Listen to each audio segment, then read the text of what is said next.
Mare, ano pang ibig sabihin ng personal hygiene? Paano ba yun? Mare, ang personal hygiene ay tamang pangangalaga sa sarili pangangatawan.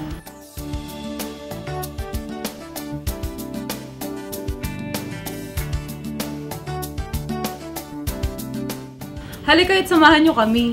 At pakinggan natin ang dapat malaman tungkol sa personal hygiene. Tara na!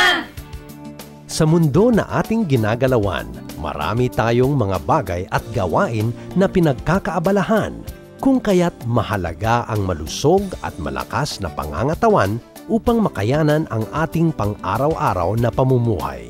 Ang pagiging malusog ay hindi lamang nakukuha sa masusustansyang pagkain, tamang pag-eehersisyo, sapat na tulog at pahinga, at ang pagiging malinis sa katawan at kapaligiran ay kailangan din sa pagpapanatili ng wastong kalusugan.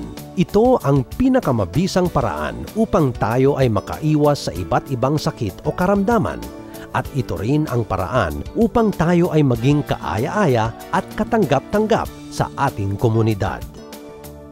Isang simpleng halimbawa ay ang palagiang paghuhugas ng kamay pagkatapos gumamit ng banyo at tuwing bago humawak ng pagkain. Ang paggamit at pagkakaroon ng sariling tuwalya, suklay at sipilyo ay mahalaga rin sa wastong kalinisan ng katawan. Ang araw-araw na pagligo gamit ang malinis na tubig at sabon ay nakakaalis ng hindi kanais-nais na amoy. Upang hindi maipon ang bakterya sa ating balat na siyang nagdudulot ng masamang amoy sa ating katawan, mainam na gumamit ng tawas o deodorant pagkatapos maligo at magpalit ng damit araw-araw, lalo na ng medyas at damit panloob. Ang mga mabibigat na gawain ay nakapagdudulot ng labis na pagpapawis. Ang mga bahagi ng katawan na mabuhok tulad ng kilikili ay madaling pamugaran ng mga bakterya na siyang nakakapagdulot ng hindi kanais-nais na amoy. Kinakailangang maligo agad at magsabon ng mabuti ang isang taong labis na pinagpapawisan. Marami ang nababahala sa mabahong hininga. Ito ay karaniwang sanhi ng sirang ngipin at impeksyon sa gilagid. Ang paninigarilyo at pagkain ng bawang at sibuyas ay nakapagdudulot rin ng mabahong hininga. Ang pagmumog o paggamit ng mouthwash at ang pagnguya ng chewing gum ay pansamantalang nakakatulong sa pagtanggal ng mabahong hininga. Mas makabubuti ang pagsesepilyo ng 2 o 3 beses sa isang araw o tuwing pagkatapos kumain. Regular na bumisita sa inyong dentista upang maalagaan ang kalagayan ng inyong ngipin. Makatutulong din ang malimit na pag-inom ng tubig, ang pagkain ng mga prutas at hilaw na gulay at ang hindi pagpapalipas ng gutom upang makaiwas sa mabahong hininga. Mahalagang maghugas ng kamay gamit ang sabon at malinis na tubig pagkatapos gumamit ng banyo, bago maghanda o humawak ng pagkain, pagkatapos humawak ng mga alagang hayop o matapos makisalamuha sa isang taong may sipon o ubo. Tuwing tayo ay kakain, malaki ang posibilidad na tayo ay makakuha ng mga sakit, sanhi ng mga germs mula sa maruruming kamay ng mga taong humawak ng pagkain natin. Siguraduhing malimit ang paggupit ng ating mga kuko at panatilihing malinis ang mga ito. Maraming pagbabagong pisikal ang makikita kapag nagsimula ng magdalaga o magbinata ang isang bata.